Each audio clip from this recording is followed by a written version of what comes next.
Thank you, Mr. Chairman. Thank you for including me here today.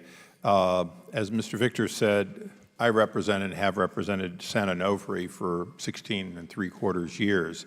During most of those years, they produced between 1,100 and 2,200 megawatts every day, 24 hours a day, depending upon whether one or two of the reactors were online.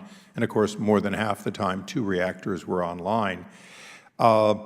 With an ill-fated non-nuclear portion of the plant, that being the steam generators, arriving defective, it was prematurely shut down.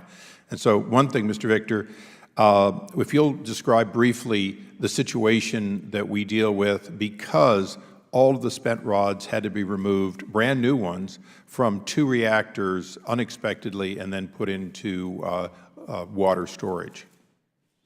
Yeah, very briefly, essentially the entire fuel load that has ever been in those two reactors, plus Unit 1 originally, is still on site, with a couple of exceptions. Right, but some are in dry cask. And some are in dry cask. They are currently building the facility to take the rest of the fuel that's in the pools and remove it. That process is on track, and as far as I can tell, will be done by the end of 2019, at which point nearly all, not all, but nearly all those canisters will be ready to ship if there's a place to ship them.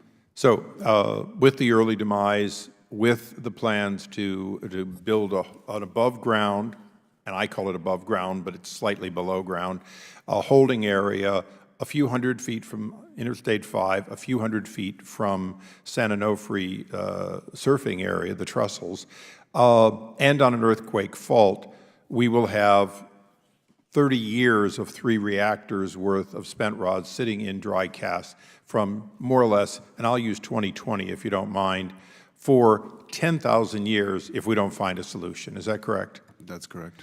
And in your estimation, with your expertise and your involvement in this, and I'll go to the others also, is there any question in your mind that anywhere on Earth that is dry, not near populated centers, not near earthquake faults, even if above ground, would be safer than that location in a 10,000-year calculation?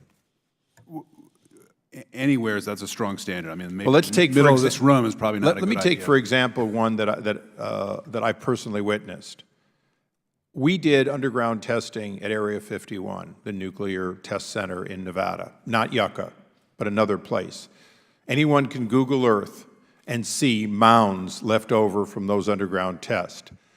That location, is it or is it not safer than on an earthquake fault in a populated area on the edge of the ocean? Oh, absolutely. And there's an extraordinary number of sites that would be dramatically safer and better for the communities than where it is now. So as we look at places in which there are little or no population for as much as 100 miles in this country, areas that are dry, that have no apparent aquifers, including Area 51, and I'll also say Yucca, but I use Area 51 because it already has underground nuclear materials.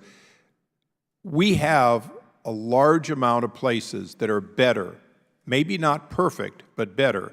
So my question to each of you is, with the current science we have, even Yucca Mountain and all currently proposed interim storage sites, in your opinion, aren't every one of them safer than on the edge of the ocean, whether in Humboldt Bay, Diablo Canyon, or San Onofre, where we have a total of 5 reactors, 3 are offline, 2 more will go offline? And I'll start with Ms. Tubbs. It certainly sounds like that to me. I'm not a nuclear engineer, but I would say likely. Doctor? Yes, well, not we're not looking for perfect. Yeah. No, I'm just asking the question of better. Yeah, I realize that. And just on the record, of course, there are aquifers at the Yucca Mountain site. In fact, when I went to the Is the water as close as it is at San Onofre? No, but it is, it's not completely dry. And so it's a subtle, there are issues. And of course, there are short-term places where if you could move all the fuel right away, then there would be a lower risk. But you do have to then take into account the transportation risk as well. So you really need to look at an integrated program, and that's the complication. Okay, well, and I'm not trying to cut you off, but Yeah. for everybody there, when I look at a current location that starting in, let's call it January of 2020, we would be able to move by sea, if we chose, without ever going through a populated area, all of those dry casks somewhere else. From the moment it gets onto a barge, in my estimation, it is safer than where it is. Is there anyone that disagrees that there aren't a number of places inherently safer starting in 2020, and it would be reckless to leave them in the least safe place that one could describe, on an earthquake fault, in a populated area, between an interstate and the ocean? Mr. Victor. No, I completely agree. There are a lot of places that would be a lot smarter, and to me what's striking is I can understand why people are concerned about permanent repositories and making sure that the science is done properly there, and that takes time. But these interim facilities are now getting geared up, and I think that's a crucial part of this. Mr. Smith.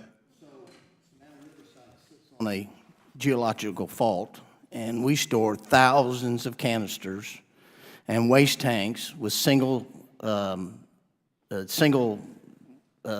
capability in terms of insulation. Single wall, the earlier design.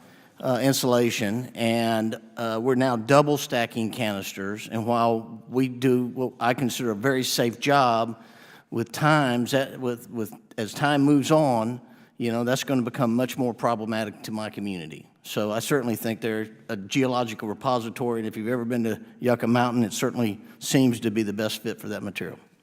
Giordano. Thank you, Congressman Issa.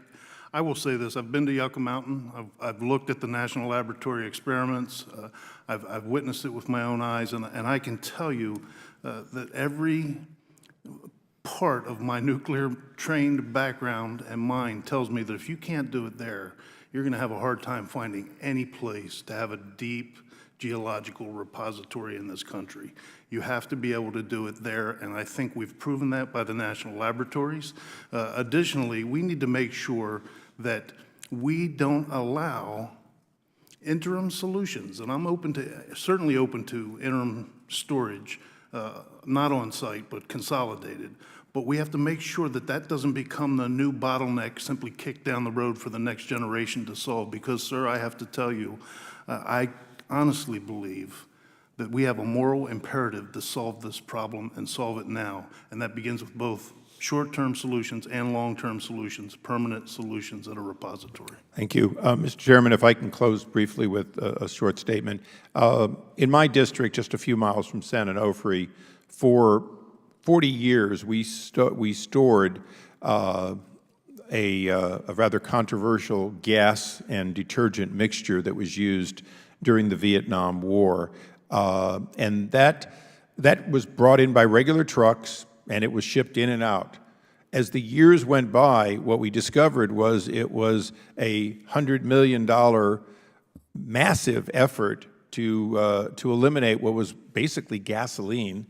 But unfortunately, over time, environmental determinations can change. I fear that if we do not find interim storage that give us, consolidated areas, that what the taxpayers will find, and this is probably the premier committee of taxpayers, is that estimate, which only goes out $95 billion for 125 years of a 10,000-year cycle, will prove the following. The fund will be evaporated. Taxpayers will pay hundreds of billions of dollars if we do not act, and act now in a responsible way. I know for an absolute certainty the taxpayers are already on the hook at this point for tens of billions of dollars over the next century, but this is a 10,000-year problem in need of a low-cost, safe solution. And I really want to thank you and the ranking member for holding this hearing. It's a great first step. Thank you. And as we're in the middle of a vote and running out of time, though I do have some questions, I'm just going to simply state this is a problem that definitely needs to be solved sooner, not later. I'd like to find a long-term solution because I do think there are potential risks in moving the stuff twice. But moving it twice is certainly better than leaving it in. As we learned even in the district that I represent, nuclear power plant in the path of a hurricane, though there were thank the Lord, it performed admirably with zero safety concerns. That may not always be the case. So again, I wish we had time for questions, but I don't want to hold you all for 45 minutes just to ask you 5 minutes of questions. So I'm going to thank the panel for participating, thank Mr. Raskin for filling in for Ms. Plaskett, and ask that we all do keep Ms. Plaskett and her constituents and all those affected by these disasters in our prayers. And with that, without objection, the committee stands adjourned.